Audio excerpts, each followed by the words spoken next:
Muito boa noite a todos. Uma alegria imensa estar de volta nessa casa, agora presencial, né? Os irmãos aí que nos acompanham online e todos os demais irmãos que essa noite, acompanhando a gente aqui agora, ou aqui presencialmente, ou nos seus lares, estão suplicando a Jesus uma bênção para o corpo físico, né?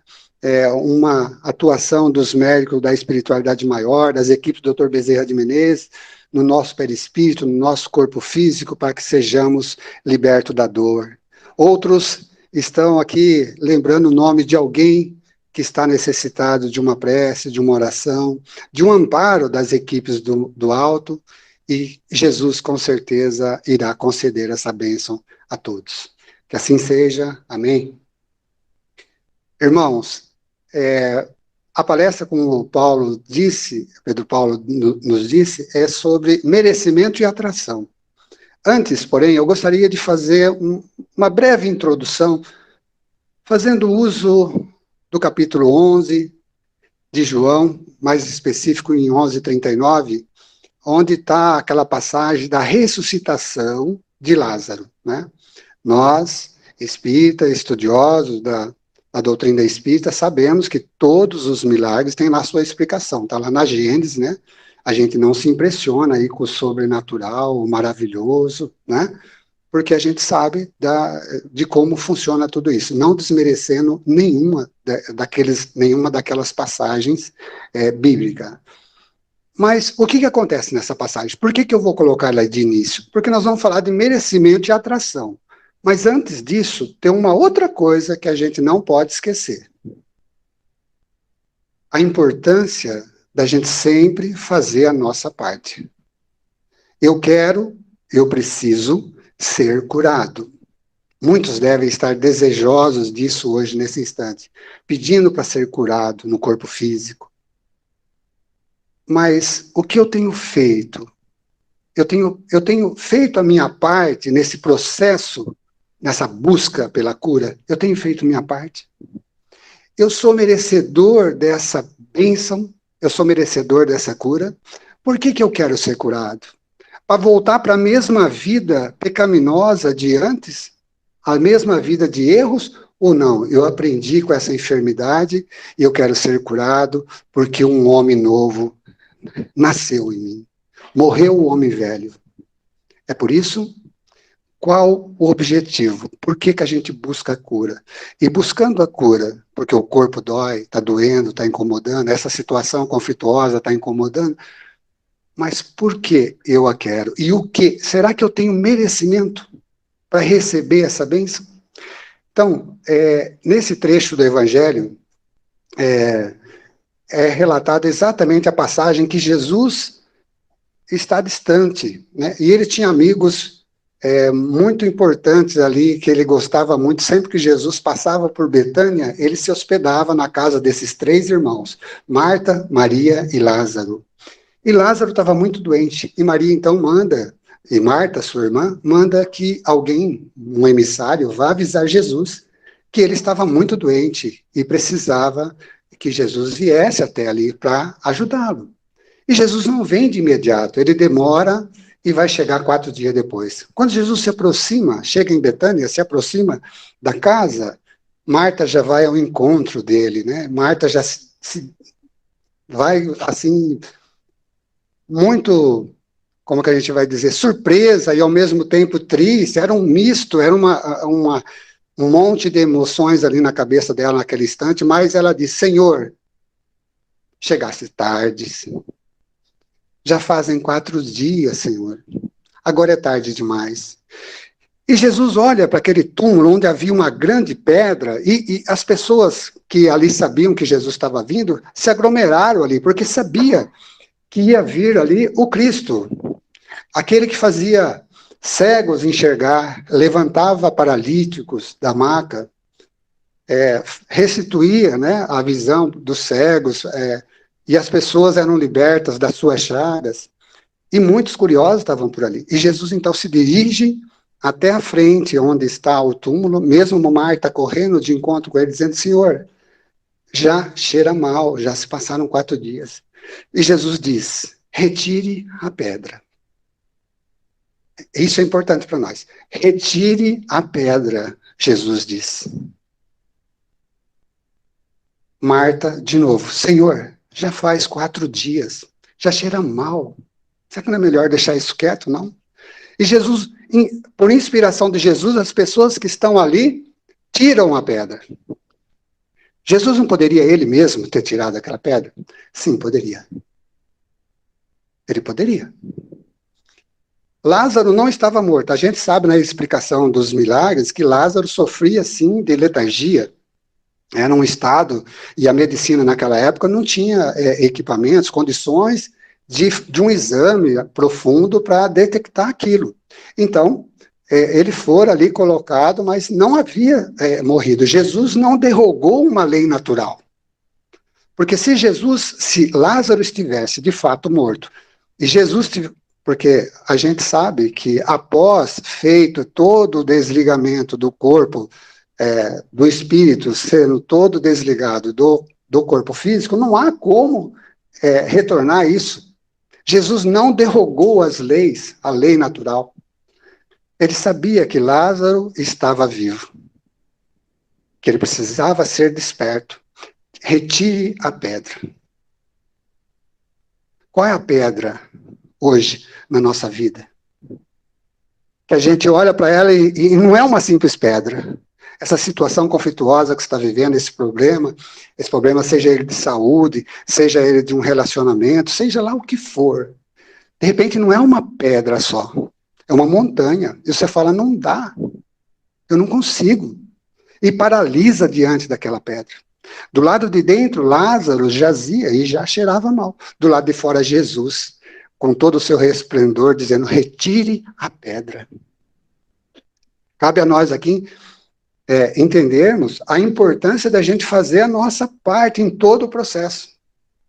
Diante de toda a dificuldade, fazer aquilo que nos compete. Jesus poderia ter tirado a pedra, mas ele pede para que os homens a retirem. Por quê? A grande lição que fica para nós nessa introdução. Deus, Jesus, a espiritualidade, move o universo todo naquilo que a gente tiver merecimento. Preste bem atenção no que eu estou dizendo. Naquilo em que a gente tiver o merecimento e naquilo que nos compete fazer. Mas Deus não move uma palha naquilo que a gente pode e deve fazer. Naquilo que a gente tem condição de fazer. Aquilo que é para a gente fazer. Você está doente, a espiritualidade, os teus amigos vêm, te inspiram, vai no médico, vai no centro espírita, vai fazer uma cirurgia espiritual. As pessoas vêm te dar, e você fala, não adianta não. Eu vou no médico, ele vai me dar aquele remédio, eu já tomei, não dá certo não. E às vezes você vai, o médico receita o dito do remédio mesmo, e você já vai tomar, fala assim, eu vou tomar, mas não faz efeito mesmo, porque você já queima ali toda a possibilidade daquele remédio surtir efeito contra a tua enfermidade.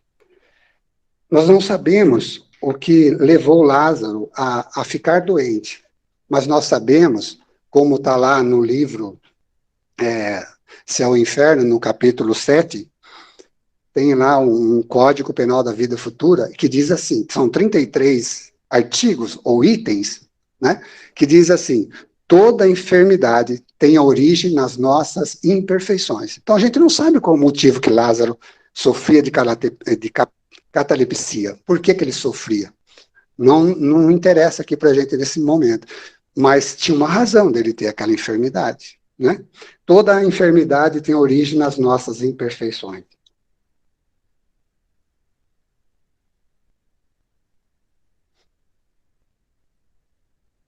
Quando Marta diz, cheira mal, Senhor, e eu pergunto para vocês, ela diz, cheira mal, já faz 4 dias.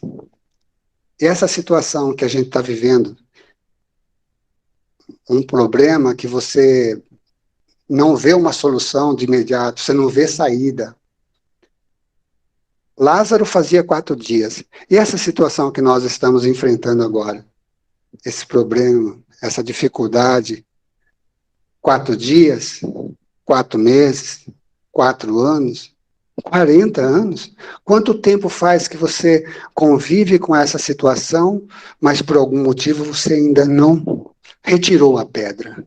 Você não rolou essa pedra. Você não tentou contornar essa montanha. Se não é possível transpor ela, será que não dá para contorná-la?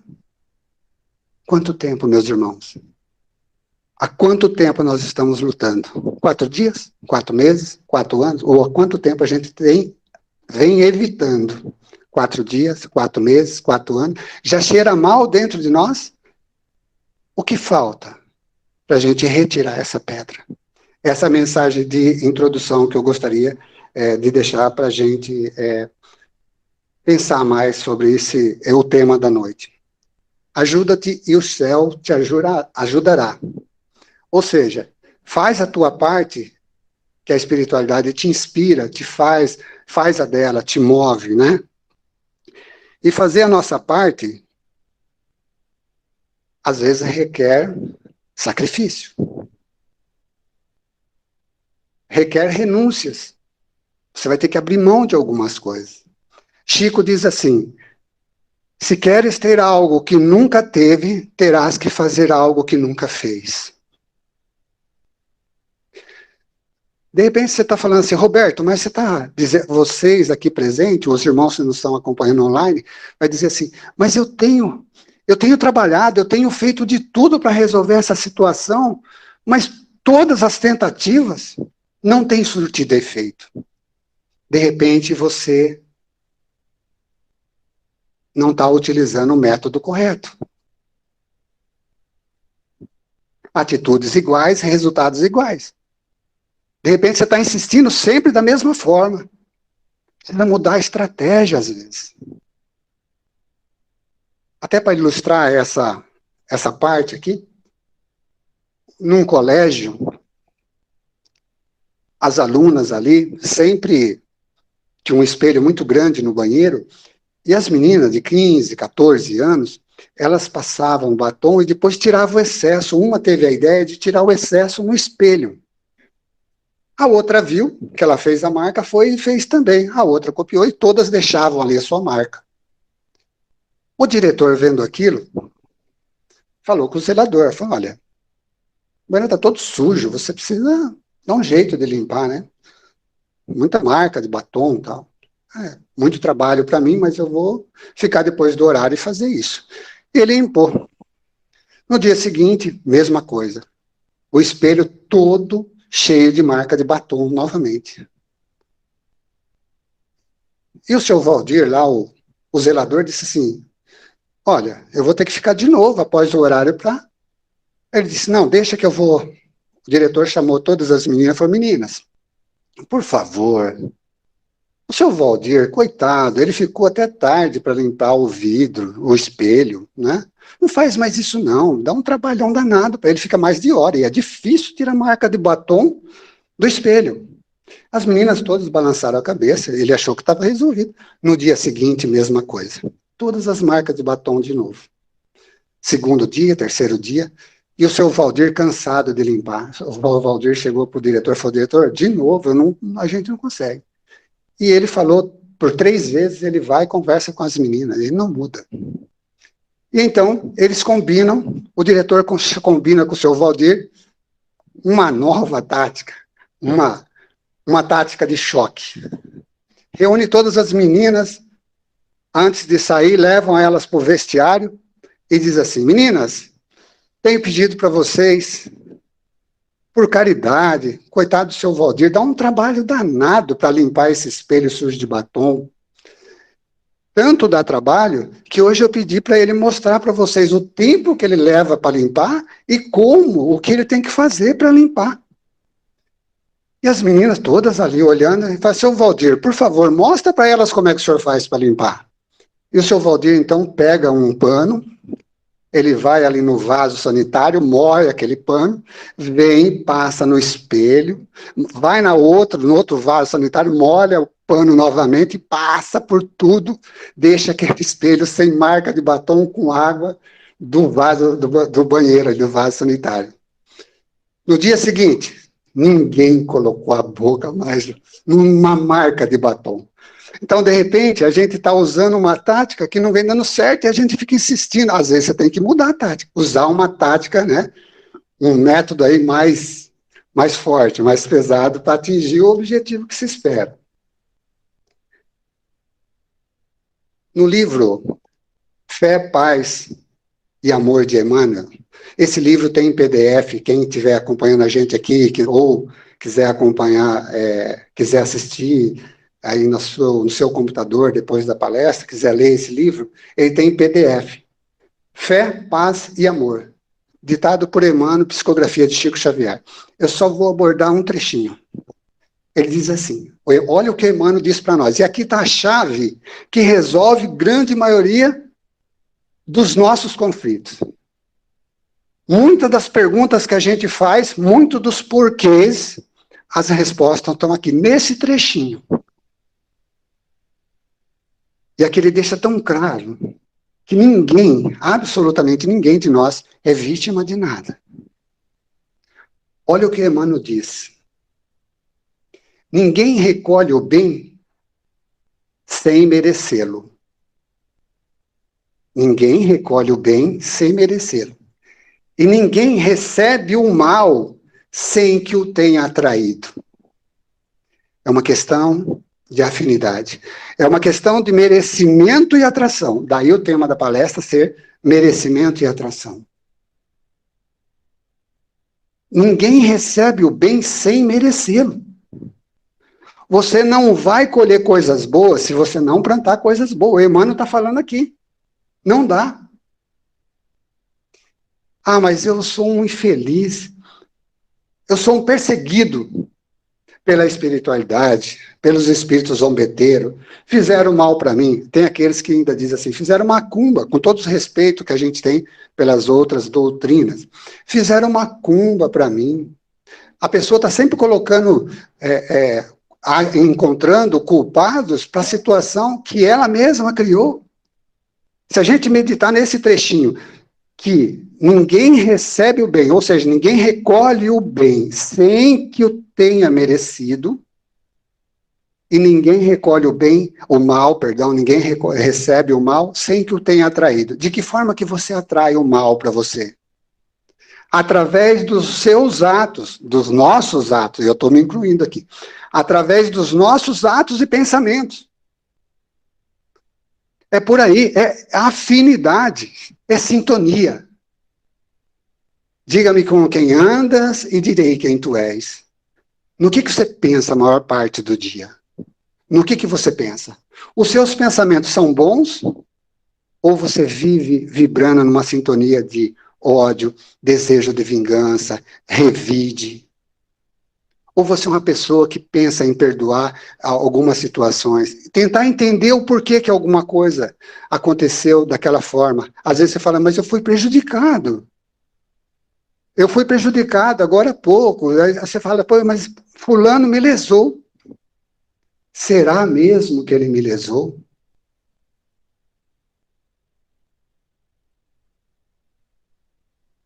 Às vezes uma pessoa... aqui eu posso falar, né, mas eu não vou falar a cidade, mas um amigo meu, ele disse assim para mim, Roberto, eu fui roubado. Eu fui roubado.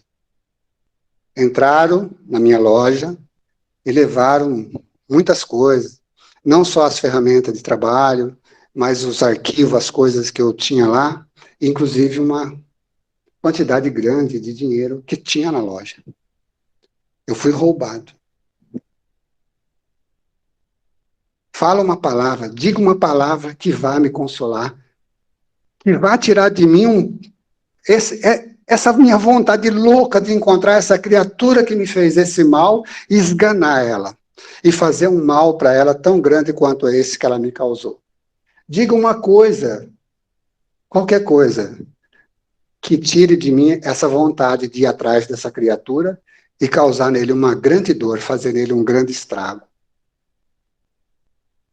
Eu falei, olha, com todo respeito, porque alguém um dia falou isso para mim também, e a gente está sempre repassando, né, as experiências que a gente já viveu. Muitas das coisas que eu escrevo na minha página, o que eu faço, são coisas que eu vivo, ou que alguém me ensinou, que alguém me passou, e eu sou um grande aluno dessa casa, os que me conhecem mais de das priscas eras, né? Sabe que eu vinha muito sábado estudar aqui, fiz muito seminário aqui, estudei muito nessa casa. Devo muito para essa casa aqui, eu até falei isso com a minha mulher agora há pouco. Mas eu disse assim para esse meu amigo que disse que tinha sido roubado. Qual a origem do dinheiro que você adquiriu esse bem? Não precisa responder para mim. Esse dinheiro era lícito? Você não tinha sonegado nada? Esse dinheiro tinha uma origem limpa? Era realmente seu? E algo mais para você pensar. Será porque ele é esse meu amigo? Ele é um simpatizante da doutrina espírita. Eu disse para ele, será que não é uma devolução compulsória? Será que essa não foi a única forma que a espiritualidade, aqueles que planejam, que orientam, e ajudam nas nossas reencarnações, no nosso projeto reencarnatório, será que essa não foi a única maneira que a espiritualidade encontrou para que você devolvesse algo do qual você se apossou e não era teu? Analise a origem do dinheiro, a fonte, como que você recebeu esse dinheiro, de como você conseguiu isso. Depois, será que isso realmente era seu? Botei ele para pensar. Ele não disse mais nada, que ia procurar ou que queria bater, mas refletiu.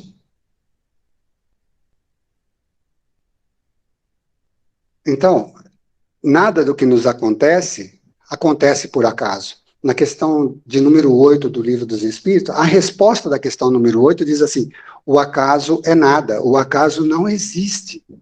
Não existe o acaso. Tudo tem uma causa. Tudo tem uma causa. Vou fazer uma pergunta antes de eu falar algo mais que vai completar isso aqui ainda. Quem aqui se considera uma pessoa de sorte? Alguém aqui se considera um sortudo? Que tem sorte? Levanta a mão para me ver se alguém... quem tem sorte aqui? Alguém tem sorte no jogo, na rifa, na vida? Ninguém tem sorte? Quem aqui tem azar? Ninguém tem azar, ninguém tem sorte. Então, meio termo. Então, metade tem um pouco de sorte, um pouco de azar. Agora eu vou modificar um pouco a pergunta. Sorte existe? Esse é meu filho, ele viu preparando a palestra. Né? Ele já respondeu. Sorte não existe, pessoal. Porque se existisse sorte, era o mesmo que dizer assim que Deus privilegia alguns. Seria o mesmo que a gente dizer assim, olha, eu estava passando lá na rua Rodrigues Alves, exatamente no momento que Deus estava no momento de ira, estava jogando coisas ruins lá para baixo e caiu na minha cabeça um monte de coisas ruins. Ou, eu passei num momento que Deus estava muito feliz, ele estava jogando bênçãos e caiu no meu colo. Eu sou um sortudo. Não existe sorte nem azar. Tudo é uma questão de atração, né? De atração, você atrai pelos seus atos ou pensamento ou merecimento, pelas obras que você faz. Mas o César tem muita sorte.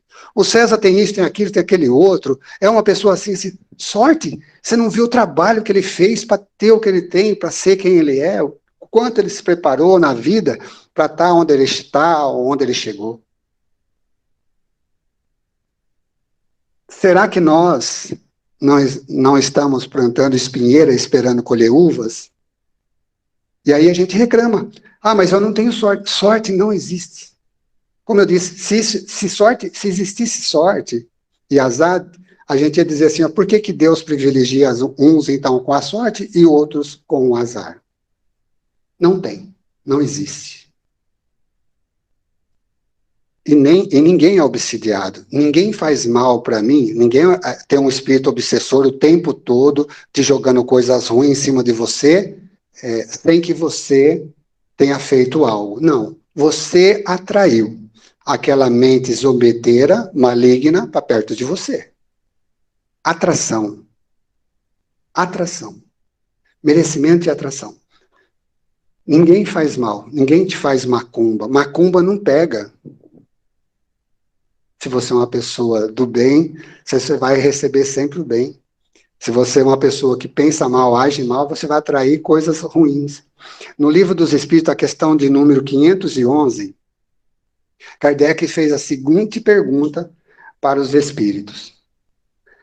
Além do espírito protetor, ou seja, além do seu mentor espiritual, do seu anjo, que cada um de nós tem do nosso lado, haverá também um mau espírito ligado a cada indivíduo, a cada um de nós. Haverá também, olha, Kardec está perguntando, além do anjo, do teu espírito protetor, há também, ligado a cada indivíduo, um espírito obsessor com o objetivo de impeli-lo ao erro e de proporcionar ocasiões de luta entre o bem e o mal?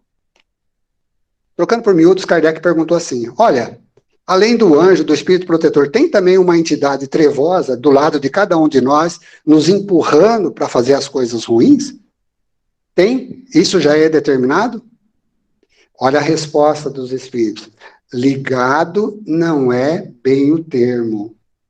É verdade que os maus espíritos procuram desviar o homem do bom caminho, quando encontram ocasião para isso.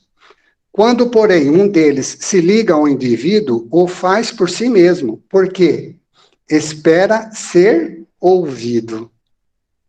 Há o quê? Sintonia. A sintonia. Eu estou aberto, eu estou receptivo àquela inteligência trevosa. Eu estou dando abertura para que ela haja.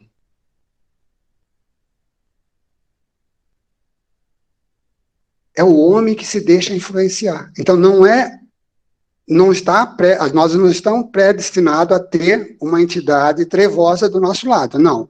É a gente que atrai essa criatura para o nosso lado através dos nossos atos e pensamentos. Merecimento e atração. Vocês vão ouvir muito isso aí aqui hoje. Até para ilustrar isso, nessa luta entre o bem e o mal, todo mundo acho que já ouviu essa história, mas ela calha bem aqui com o momento. É um índio norte-americano, um ancião, né? Certa vez, para descrever os seus conflitos internos, ele diz assim, que dentro dele havia 2 lobos. Vocês já ouviram essa história? Um lobo era muito mau, muito severo, e o outro era extremamente bondoso, amoroso. E ele diz mais, os 2 estão constantemente brigando dentro de mim. E as pessoas que estavam à sua volta perguntaram, e qual dos 2 vence no final? Ele diz, aquele o qual eu alimentar mais. Você, eu, todos nós somos constantemente durante o dia convidados a fazer isso e aquilo. O dia todo nós estamos fazendo escolha, faço ou não faço, vou ou não vou, é certo ou é errado, mas a decisão final é sempre nossa, é sempre nós que mergulhamos, é que decidimos fazer ou não fazer.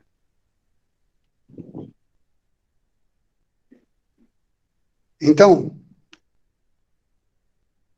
cabe a nós guardar até aqui a importância de estarmos alerta aos convites que o dia todo a gente é convidado a responder com aspereza, a ser bruto também quando for tratado com brutalidade. Tem uma frase de uma oração de Carlos Torres Pastorino, do livro Minutos de Sabedoria, eu não lembro a lição toda, mas ele diz assim, o mundo está cheio de doentes e você já tem saúde moral. Quantas horas durante o dia a gente se porta diante dos nossos irmãos desequilibrados com saúde moral? Ou quantos minutos a gente consegue? Porque sempre que acontece uma ação, logo a gente quer reagir. Mas esse reagir é a mesma força em sentido contrário ou reagir com bondade. O tempo todo a gente está fazendo escolhas. Vamos plantar coisas boas. Existe uma lista do que é o bem e do que é o mal? Não existe. Não tem uma tabela dizendo assim, olha, isso é bom, isso é bom, isso é bom, isso é mal, isso é mal, isso é mal. Mas Kardec sabendo que um dia aqui, no Centro Espírita Vicente de Paulo, no dia 25/11/2021, a gente ia estar reunido e ia surgir essa pergunta. E ele falou, então eu vou aproveitar, vou fazer ela aqui para os espíritos, em 1857, lá, pouco antes, porque em 1857 foi ali já colocado no livro. Pouco antes de 1857, ele fez essa pergunta para os espíritos. Como se pode distinguir o bem do mal? Já que não tem uma lista, mas ele sabia que um dia a gente ia perguntar isso, né? O bem é tudo que está de acordo com as leis de Deus, e o mal é tudo que dela se afasta. Assim, fazer o bem é se conformar com as leis de Deus. Fazer o bem é se conformar com as leis de Deus. Fazer o mal é ir contra as leis, é transgredir essas leis. Quais são as leis de Deus? Que Jesus resumiu em 2. Os 10 mandamentos que Jesus chegou e falou assim, olha, eu não vim destruir a lei. Ouviste o que foi dito, olho por olho, dente por dentro, mas eu agora vos digo, orai por os vossos inimigos, fazei o bem por aqueles que vos perseguem. E ele pega os 10 mandamentos e resume em apenas 2, amar a Deus sobre todas as coisas e ao próximo como a si mesmo. Da prática do bem, não há mais a necessidade de se fazer força. Uma vez que a gente torna a prática do bem em nós, na nossa vida, como um hábito, a prática do bem ser um hábito, não é necessário mais fazer força. Não é necessário para a realização de boas obras. Ninguém recebe o bem sem merecer, e ninguém também recebe o mal sem que o tenha atraído. Não basta para nós a gente pedir ajuda para Deus. Não basta. Só pedir não basta. Aí eu passei o dia todo orando, estou com o joelho cheio de calos, cheio de marcas, porque eu tenho orado constantemente, o dia todo. Mas a resposta ainda não veio. Mas eu só tenho orado. Oração. Se a gente dividir essa palavra no meio, orar, corta ela no meio, depois ação. Orar. Ter o hábito de falar com a divindade, falar com o Criador, chamar a espiritualidade maior para nos intuir a seguir o bom caminho, a ter boas ideias para resolver uma situação. Orar, ação, sair para trabalhar, sair para resolver a situação conflituosa que nós estamos vivenciando. Oração, falar com Deus e ter ação. Não adianta ficar só na parte do orar. Dobrar o joelho e ficar orando, orando, orando. Não vai acontecer nada. Um sábio, depois de uma chuva muito forte, os discípulos todos ali reunidos, ele disse, vamos sair. E sai todo mundo caminhar. Uma estrada de terra na frente de onde eles se reuniam, eles puderam observar que 2 carros estavam atolados no lamaçal. 2 carros atolados no lamaçal. Guarda uma coisa na cabeça de vocês. O carro somos nós. Me ajuda a guardar? O carro somos nós, a nossa atual encarnação. O barro, a lama que prendia o carro, são os conflitos que a gente está vivendo, os problemas, as situações difíceis que têm segurado a gente, que têm mantido a gente preso em alguma situação. 2 carros, 2 situações diferentes. Esse monge e seus discípulos passam, observam que no primeiro carro havia um senhor dentro, com o vidro ligeiramente baixo, e ele orava fervorosamente, Senhor Deus do universo, Eu te louvo, eu te glorifico. Eu confio que o Senhor vai enviar os seus anjos para empurrar o meu carro desse lamaçal. Senhor, eu tenho certeza que o Senhor está encaminhando ajuda e que a ajuda virá. E ele orava fervorosamente dentro do carro. E o mestre diz assim, vamos embora. Falou para os discípulos, vamos embora, vamos adiante. Mais à frente, um outro carro, atolado na lama. Quem é o carro mesmo? O que é o carro? Somos nós. O que é a lama? Os nossos problemas, os conflitos, aquelas situações embaraçosas que tentam nos impedir, né, de resolver alguma situação, de seguir adiante. E ele diz então, quando ele vê aquele segundo carro, e do lado de fora do carro, um homem com lama até o cabelo, e gesticulava bravemente, ele falava, que isso? Que lama? Você não vai, jamais essa lama vai conseguir me segurar, porque enquanto eu tiver força, eu vou lutar contra você, lama. Quem é a lama mesmo? Os problemas. Eu vou lutar, e eu vou te vencer, eu não vou ficar aqui, eu me recuso a te aceitar, eu vou empurrar esse carro e eu vou sair daqui. E o mestre diz assim para os discípulos, vamos ajudá-lo. Todo mundo entra na lama, empurra, aquele homem agradece, todo sujo de barro, segue sua viagem agradecido. E os discípulos viram para o mestre e falaram, mestre, o primeiro homem era temente a Deus, ele orava fervorosamente, no entanto o Senhor não deixou que a gente o ajudasse. O segundo estava bravo, até revoltado com a situação. E o Senhor mandou que a gente, ele nem falava nada com a divindade, e o Senhor mandou que a gente o ajudasse. E o mestre, qual a lição que a gente deve tirar disso? E o mestre disse, o primeiro orava esperando que Deus, ou o universo, fizesse aquilo que o competia fazer. O segundo, não aceitando a situação, mergulhou na lama e tentou, usando todos os esforços, todos os meios, todos os métodos, tentando tirar o carro do lamaçal. Que é o carro? A nossa vida. O primeiro só orava. Então, só orar não resolve. Nós precisamos oração. Orar, sim, mas ter ação. Tudo que acontece na nossa vida, absolutamente tudo, eu tenho mais 5 minutos, eu vou tentar concluir. Tudo que acontece na nossa vida, absolutamente tudo, sem exceção, está de acordo com a lei do merecimento, da causa e efeito. Nada escapa dessa lei natural, causa e efeito, que outros irmãos nossos também chamam de reforma íntima. A lei do merecimento, causa e efeito, mostra que toda a nossa vida está exata e matematicamente de forma que nós a merecemos. Tudo que está acontecendo na sua vida hoje tem a sua coparticipação, tem a sua mão.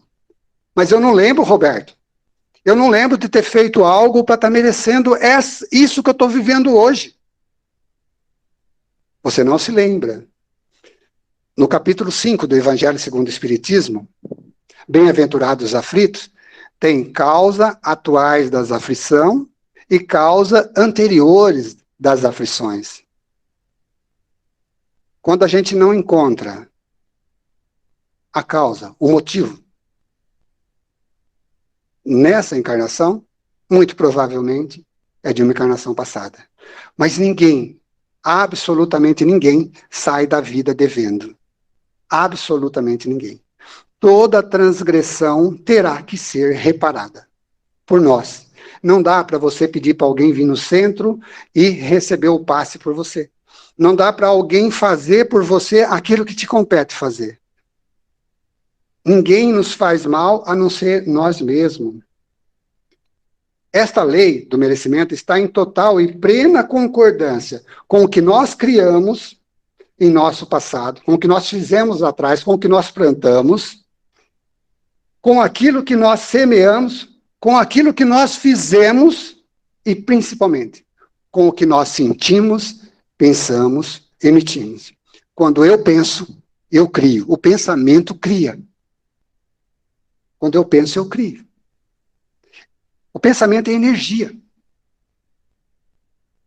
Se você olhar para a tua enfermidade, buscar a medicina dos homens, buscar todos os recursos que estiver à sua disposição, mas se você disser, eu venço, eu consigo, eu posso, Você cria em torno de você e de todo o tratamento que você vai buscar fazer, cirurgia, seja lá o que for, viu, Celso? Tudo que você faz, se você coloca fé de que você vai vencer, você vence. Mas se você se entrega, não dá não, senhor, já cheira mal, faz tempo que eu estou assim. Se você se entrega e não tenta remover essa pedra, você não vai conseguir mesmo. Nada escapa da lei do retorno, pessoal. Aquele que criou confusões no passado, minha mãe costumava dizer que Deus a tenha, vai fazer 1 ano que a minha mãe retornou ao plano espiritual. Mas ela, acho que já ouvia isso da mãe dela, e ela dizia assim, aquele que semeia vento, colhe tempestade, né? Os antigos falavam muito disso. Antigo, olha eu falando, ela chamando minha mãe de antiga. Se ela está aqui, ela me dá um puxão de orelha. Quem semeia vento, colhe tempestade. Então, não dá para mim semear coisas ruins e querer receber coisas boas. Às vezes a gente está tão preocupado, a gente está se debatendo tanto com o momento de dificuldade que a gente está vivendo, a situação embaraçosa, seja um conflito emocional, seja um problema de saúde, seja lá qual for a situação. É um resgate, é algo que nós estamos nos ajustando com o que nós fizemos lá no passado. Mas nós não podemos esquecer, pelo amor de Deus, não esqueçam disso que eu estou falando aqui agora. Não podemos esquecer que o presente que eu quero no meu futuro, de presente, eu estou fazendo ele agora. O que você vai colher daqui a pouco, você está semeando hoje. Mas o que você semeou hoje? No dia de hoje? Você fez mais coisas boas do que coisas ruins? Você vai receber coisas boas. Você vai ter a felicidade mais adiante. Você vai ter dias tranquilos. Coisas boas vão surgir na sua vida. Vão acontecer porque é do seu merecimento. Mas se durante o dia você desperdiçou um monte de oportunidade de fazer coisas boas, ou pior ainda, se você fez coisas que prejudicou as pessoas, você não vai colher coisas boas mais adiante. Não vai. Precisamos escolher bem a semente do que nós vamos colher mais adiante. Hoje está sendo plantado o nosso futuro. O futuro que eu quero de presente, eu estou plantando hoje, no meu presente. Apesar de eu estar resgatando muitas coisas difíceis que eu fiz no meu passado, mas eu não posso esquecer que eu tenho um futuro pela frente. E eu preciso, apesar da dor, apesar do sofrimento, ter atitudes e plantar coisas boas para que essa fase acabe aqui e eu colha coisas boas mais adiante. Sem a lei do retorno, sem a lei do merecimento, onde estaria a justiça de Deus? Deus permitiria que algo nos acontecesse caso não fosse do nosso merecimento? Nunca, jamais. Deus é eterno, imutável, imaterial, único, onipotente. Isso está lá nos atributos de Deus, na questão de número 13 do Livro dos Espíritos, os atributos da divindade. Deus é infinito, ele sabe de tudo, tudo, absolutamente tudo. Ele está em tudo. Cuidado com o que eu disse aqui agora, senão alguém vai falar, o Roberto falou que Deus está em tudo. Eu disse que Deus está em tudo, está no infinito, mas tudo não está em Deus. Se assim o fosse, seria panteísmo. Deus está em tudo. Ele sente tudo, sabe de tudo, absolutamente tudo. Ele é tão justo, ele é tão bom, tão bom, tão bom, que permite que a gente faça tudo o que a gente quiser. Nós temos o livre-arbítrio e ele não interfere. Você pode fazer o que você quiser. Mas ele é tão justo, tão justo, tão justo, que você já sabe o que vai acontecer, né? Você vai ter que colher, você vai ter que consertar, você vai ter que espalhar tudo, você vai ter que recolher tudo que você espalhou. A espiritualidade nos vê como verdadeiras crianças. Verdadeiras crianças. Brincando. Querendo tomar algo do amiguinho no parquinho. Muitas vezes pega um brinquedinho e a mãe, o pai, o responsável que está ali do lado, fala, você tem que devolver para o amiguinho, não é seu. A espiritualidade maior vê a gente assim hoje aqui. Um querendo tirar algo do outro, querendo se apossar de algo que o outro tem, como crianças brincando num parquinho. E a espiritualidade vendo, fala, meu Deus, isso não é seu, dá para ele. Vai te fazer mal ficar com isso. Você precisa aprender que isso não é bom. nós estamos vivendo ainda estamos vivendo a nossa infância espiritual. Mas nós estamos crescendo. Daqui a pouco a gente está na adolescência, e a gente precisa começar a mudar, né? Mundos de regeneração está aí, nós estamos numa ponte. Esse momento que nós estamos vivendo é como se fosse uma ponte curtíssima, sobre um fio de água que separa mundo de prova e expiação e mundo de regeneração. Essas faixas, elas se misturam e já se confundem. Já se misturam. Eu quero voltar no planeta Terra, porque a Terra vai estar vivendo em mundo de regeneração. Eu preciso carimbar meu passaporte. Eu preciso ter merecimento para retornar aqui. O que eu preciso fazer? Coisas boas. Preciso me modificar. É matar o homem velho. É deixar surgir, renascer um homem novo. Deus, para a gente finalizar, Deus não seria justo e nem seria Deus caso ele permitisse injustiças. A lei do merecimento é implacável, irresistível, inexorável. Ou seja, ela não cede jamais. Ela sempre se aplica. Sempre. Pode tardar um pouquinho, mas lá na frente você vai. É como se você estivesse jogando um bumerangue. Tudo que você está fazendo é um eco. E tudo que vai voltar para você. Como diz na Bíblia, Deus dá a cada um segundo as suas obras. Que tenhamos obras boas, que tenhamos forças para ouvir os bons espíritos, para que sejamos inspirados pelos espíritos bons, que nos intuem a fazer coisas boas, porque só assim, com a prática do bem, com a certeza no coração de que o bem, como diz o professor aqui, Hã? Não, o Nazil, não, o menino lá, esqueci o nome dele agora. Ô, Pedro Paulo, ele dava os cursos de sábado aqui, das obras de Joana. O Paulo Lode, ele vai me matar, que eu esqueci o nome dele. Ô, Paulo, olha, eu esqueci, cara. Paulo Lode tem uma frase que eu gosto muito da frase dele. Ele fala assim: o bem faz bem para quem pratica o bem. Ele falava isso direto no nosso curso. Eu fiz o curso aqui das obras de Joana de Anjos com ele na época. O bem faz bem para quem pratica o bem. Então vamos praticar o bem, que com certeza nós vamos receber o bem. Que Jesus nos abençoe a todos.